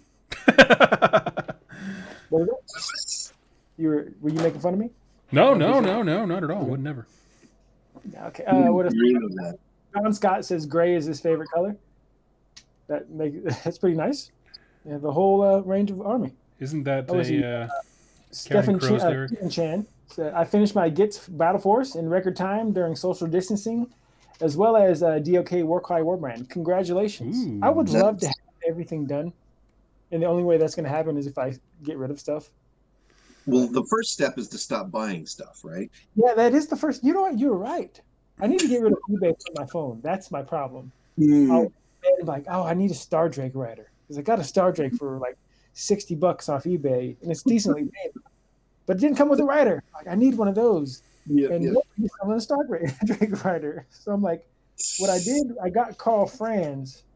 And so I'm going to put Carl Franz on a Star Yep. Drake, because that'd be pretty cool. Nice. But he still needs a seat. I don't have a saddle to put him on. Right. So Ooh, That's greetings what from Mexico. sitting in my bed, I made a list that has 2 Star Drakes, Croak, Celestant Prime, who great painter out of Virginia. I think he's from Sweden originally. Lars Owen. Oh no, Oscar Lars.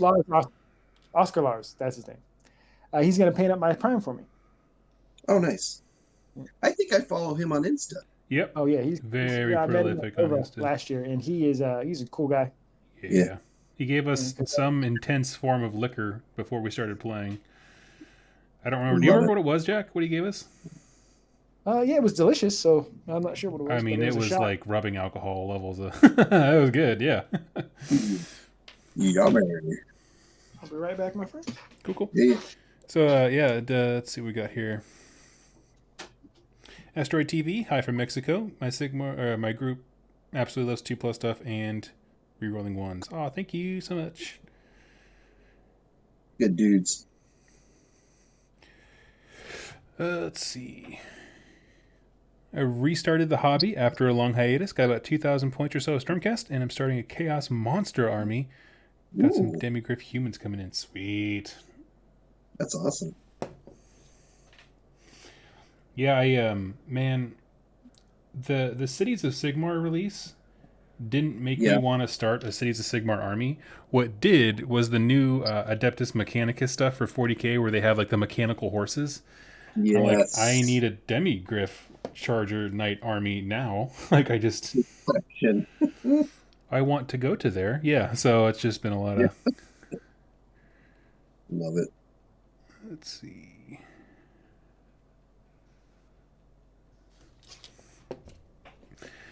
How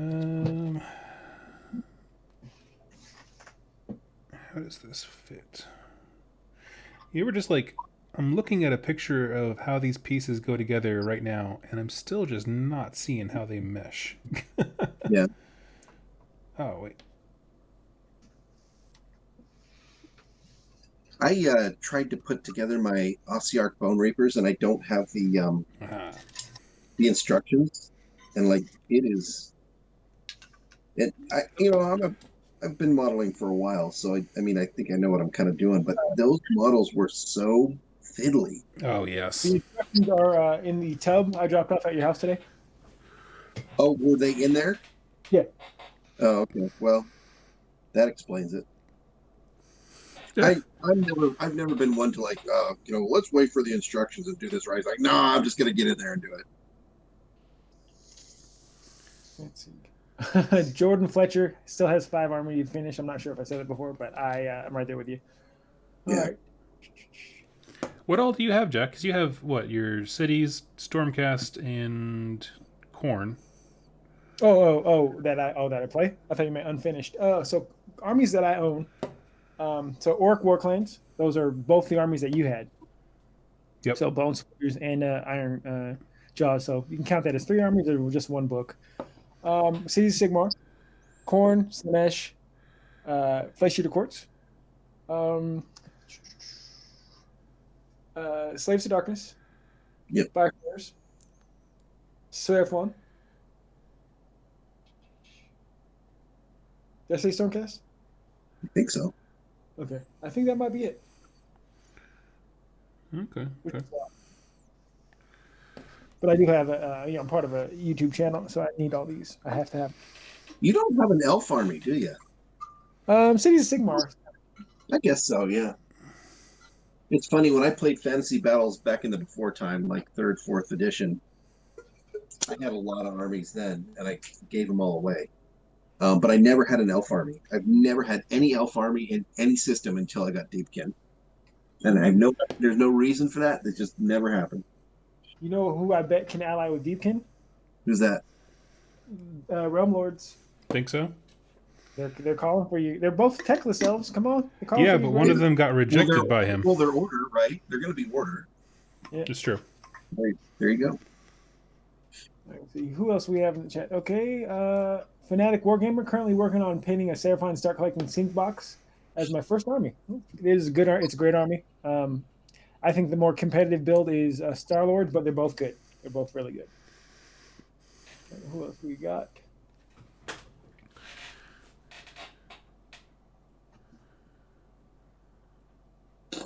Vincey wants real Wanderers. You and Shu both. Yep. Because he has a lot of Wanderers. Mm-hmm. If Shu could say to be salty, I think Wanderers is where he gets a lot of his salt from. Yep, absolutely. He wants the pining for an army, or what is it? Reminiscing for an army he's never had before with the Wood Elves. Yeah. They took away my army. I don't have painted and I don't play. Exactly. Oh, we love you, Shu. He's not going to watch this anyway. No. He's got like 30 kids. He can't hear it even if we made fun of him. It's all good. They've got 75,000 kids. I believe it's called a Mormon amount of kids. Oh.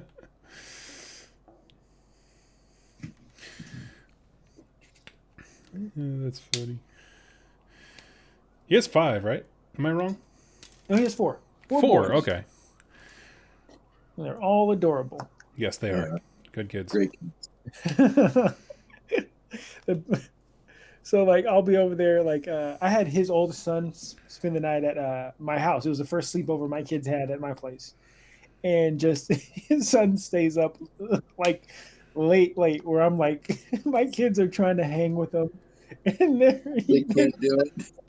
just nodding off while he's looking at my kids like rookies. Exactly. Like, where you don't stay up till 2 o'clock in the morning? What's wrong with you? This is when the good stuff happens. Exactly. Yeah, with the quarantine and staying home or whatever it's called, my kids, we've been progressively going to bed later and later and later. Yeah. And like it's hitting like 10, 11 o'clock, and I'm like, okay, it's really late. Yeah, I know, but then they're like, why do I have to go to bed? And you're like, well, that's a good point. She was like, nah. Where we live in Washington State, they just canceled school to the next school year. So, yep, it's interesting times. Yeah, I have two of the coworkers I work with. They're a couple, and they have a little girl, and they came in today, and I was like, "So, how y'all doing?" They were like looking rough. They were like, "This is too much." Yep. Let's see. What are these? Should be. I hate when you like. It only happens on some of these sprues, but they really spread out where everything is, and it becomes a real chore to find. Or when it's one piece is on one sprue and the other one's on another sprue. Yeah. The Where's Waldo? Yeah. Yeah. It was a sketch I was thinking about doing where you're trying to put together a thing, you're looking for the sprue, and it ends up the pieces in a different box. Oh, that'd be great. Where the hell is it? See, Celestial Hurricane box. Like, what? It's in a War Machine box. What the heck? Exactly. Let's see. May or may not have slept until 10 this morning. Yeah. It's It's like I work East Coast hours for my job, and so like my meetings usually start at 6 a.m. since I'm Mhm. on the West Coast, and Oh. like in my family, like oh they suck. They're like sleeping in till like 9 or 10. I'm like, bro, I've been at work for 4 hours. Where you been? You know?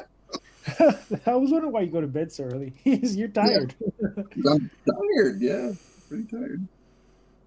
That's funny. It's like the opposite schedule because Shu stays up till like late. Like I'm Yeah, like, anybody want a hobby hang? And he was like, oh, I can it's in a few hours. And I'm like, it's 9. He'll call me. I'm like in bed. yeah. It's funny. Like he pinged us yesterday. He's like, oh, anybody want to do a hobby hang? Yeah, yeah. Like 10. I was thinking about starting at 10 p.m. Like, dog, I'm in bed. It's like, Exactly. He's been putting in work on his Cities of Sigmar. He finished. I don't know if he's posting it on his Instagram, but he's finished 3 Phoenixes, which look amazing, and mhm. at least 40 Phoenix Temple Guard. Yep. And so when we get up and running again, when he records stuff, like I can record games with my brother because we live in the same place. And I think we have 2. One should have came out last week. I don't know what happened, but so we have 2 games in the hopper, and then me and my brother are gonna record a couple just so we have content to put out. But once Shu is back up and running, he's gonna have a beautiful Mhm. Phoenicium / Living City army that he can run out. That's Yeah, awesome. it's great looking. The phoenixes, my God, those phoenixes. They look so good. Yeah. It's like one of those things. Like not saying he ever fell off, but it was like, oh yeah, that's prime Shu right there. Yeah, he's such a good hobbyist. Well, I mean, we all go through seasons where we lose motivation. Like that's what I was just Yeah, coming out of. definitely. Yep, been there. It happens. Nope. That is beautiful. Star Drake, I haven't even got to play with yet. Oh, that's Yeah. right. This all happened right when you were getting ready to play with that. Yeah. Well, that's Yeah, a real we'll see. tragedy. We'll see. Yeah, it's Are there so like do you know what's happening with the competitive scene this year as far as like is it people just kind of like checked out at this point because we've lost so much time for tournament data? Yeah, it's so a lot of tournaments have been canceled. Right. And so it's kind of like wait and see. I'm curious to see how Seraphon get affected because will there even be a GHB this year? That's a good question Hmm. because the data is Mhm. not out there like what needs to be adjusted because people aren't playing games. And so like I think for instance that their points changes need to be made to Seraphon. Like Lord Croak is way too good for how many points he has, especially in in other armies. Yeah. And like salamanders are 80 points. They're really good for 80 points. Like, will they go up? Will they go down? What's going on? But that's people are just not getting games in. So who knows? That's a solid point. I hadn't thought about that. There's no data for them to work with. Well, so actually, that's interesting you say that, and not to sound like a noob, but do they poll like how do they? It sounds like they're getting feedback and adjusting points based on gameplay. How does that work? I think this is just speculation. Like look at tournament. Mhm. They keep their like finger to the pulse of the competitive scene and stuff like that. Ah, okay. Yeah. Sometimes they listen. Sometimes they actually like, for instance, with Slanesh, they adjusted Slanesh like 9 months.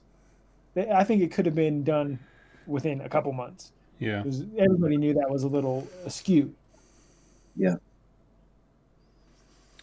It's more pronounced in the 40K scene, but I know that they do follow up on tournament results because there was a few Adepticons ago where maybe it was LVO, but basically like they waited until the main event was over and like let the players break it, and they're like, okay, Tyranids need to be fixed, and then the Tyranid FAQ came out really quickly afterwards.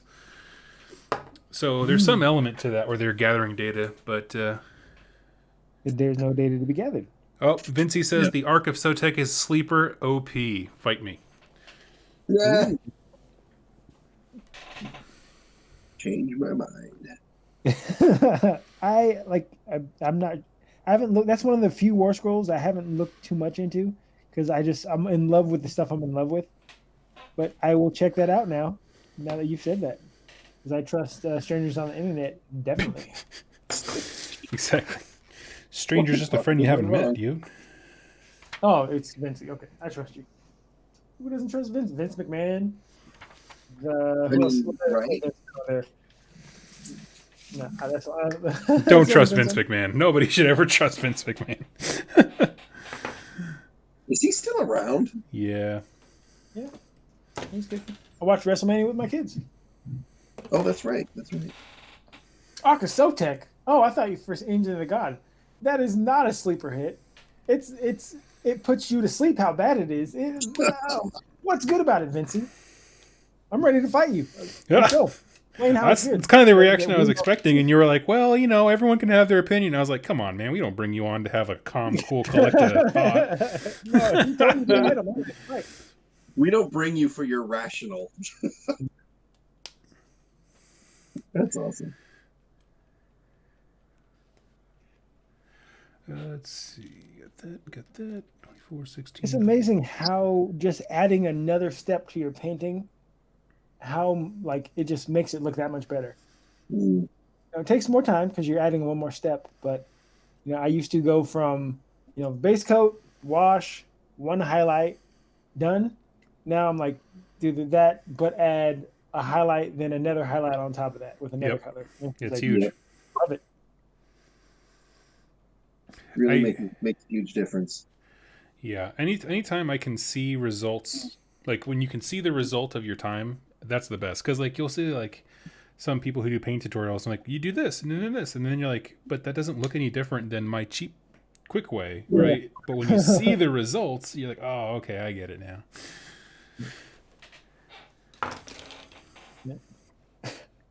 I've been painting these guys, and I put the shield on. I'm like, oh, I didn't need to paint any of that. It's covered by the shield. I think that's one thing that I've found with my hobby over the years. It's you start getting good at figuring out what you don't need to do in order for equivalent quality. That's exactly that's my secret. What do I want this to look like? What's the laziest way I can achieve that? Mm-hmm. Man, when I owned a Nurgle Death Guard Chaos Space Marine Army in 40K, I would just obsess over every model. When I was green stuff, putting the boils and the guts on, every model was custom, and it's that army was it was a total pride project or whatever you call it. Yeah. Labor of love. That's the word I'm looking for. Words. But it's and it was good for what it was. It was I'll never do that again. Yeah, that's kind of how I am with my Nurgle. Yeah, I was like, oh, every model has a custom base, and I'm like, this sucks. Nah. I'm like, nah, bro. I mean, I'm sure you've won best painting before, like Greg, so it's got to be so good. Yeah. Yeah. I don't know. I guess I know what joy is kind of what that sound is like. I'd rather just get the models on the table at this point. Yeah. I respect that. Okay. Well, that is one award I'm in no danger of winning. I won best favorite opponent, and that was that tournament. I was like, really? I don't. And I've won best overall, and I've won tournaments before. You just say, "Oh, you sure?" Yeah, I'll take it, man. I don't think I'm never in danger of winning best general or best, winning the tournament or anything like that. So, I feel you. It's one of those things I say. If I could do it, not anybody can do it because I'm pretty dope, but. It's it ain't. I when I go to big GTs, there's a difference between me. I think I'm third tier. There's people who are better than me, and then they're the best. Right. I think I'm in that bottom of that 3 tier. A lot of my when I would win tournaments and stuff, I was just playing off meta, and people weren't ready for my army. Mm-hmm. and so that helped a lot. But it did give me a false sense of my skill level until I played those top people. I'm like, oh, okay, they practice, and then You're feeling them now, yeah. like I'm reading the packet as I'm going to the tournament. Like, oh, okay, I got it. Yeah. I got a good feeling about this, guys.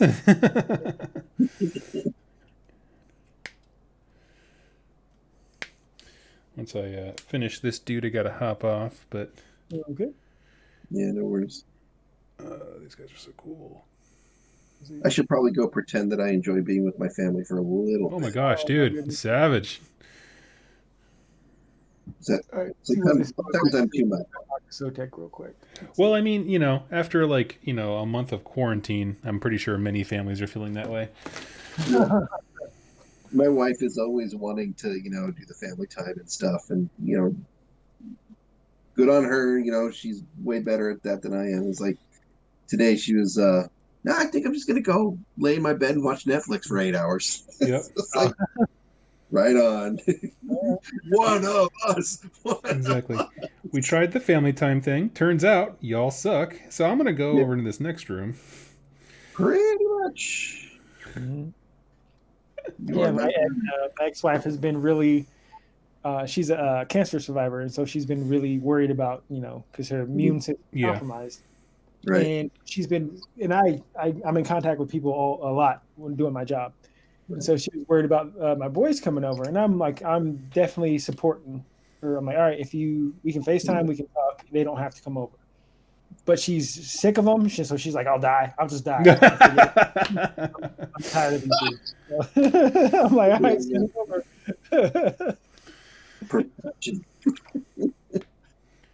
I like that. I want my boys to be safe. Well, if they stay here, I'm gonna kill them. So decisions. I would rather die. Just take them. Yeah, I'm gonna kill them. Yep. That's hilarious. We have certainly driven my mother into points of time like that before, for sure. And sometimes it was unintentional. Oh man, my oldest, I'm trying to mold him into, because if he continues down this path, he's going to be a douchebag. Like, how do I make my kid not a douchebag? He just has all the traits. He's good looking and he knows it. And I'm like, you gotta be nice. Right. Just because you can do a thing does not mean you should. I want him to be humble. He's not. Is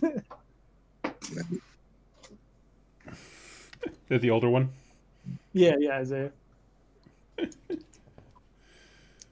Well, I mean, that's why you got to beat him in Warhammer, humble him. Yeah, definitely.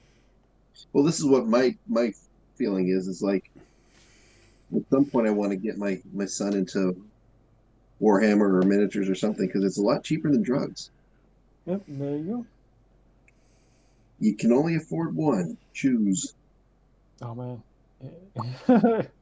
So my niece, like my I don't have the my family's pretty what's the word, ghetto. My 17-year-old niece, she just had a baby, and I try not to. They're just like, okay, that's fine. That's one way to live your life, but they're having like a Maury style, trying to figure out who the father is. Thing I just found out. It's like, oh my gosh. Oh boy. You guys be good, okay? And that's the family where I don't even let them know where I live. I'm like, I thought you lived somewhere. You live? No, somewhere north. Yeah. Ish. Yeah. Yeah. That's awesome.